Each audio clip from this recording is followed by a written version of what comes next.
هلا ومساء الخير. اليوم راح أسوي كيكة الشوفان الصحية.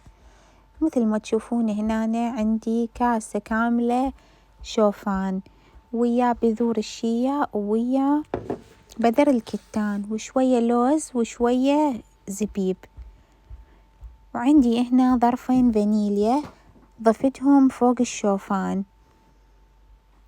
هنا ضفت كاسة كبيرة حليب دافي فوق الشوفان، وراح أضيف 3 بيضات همينة وأخلط كل المكونات سوية، وبعدين أتركهم لمدة نص ساعة يتخمرون.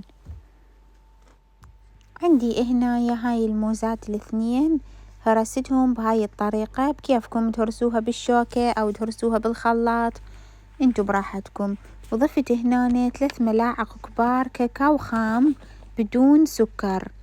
هنا بعد ما الشوفان امتص كل السوائل ضفت اني الموز وراح اخلطه سوية، وبعدين عندي هذا القالب نزلته بهذا القالب وشويت الكيكة على درجة حرارة 180 لمدة 45 دقيقة.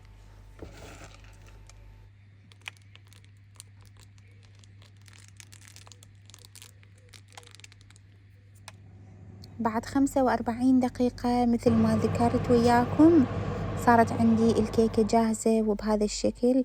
طبعا الريحة تجنن، ما أحكي لكم، الريحة تخبل.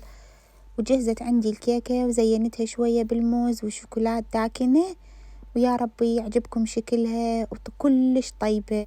شكرا لمتابعتكم حبايبي، وانتظروني في فيديو جديد.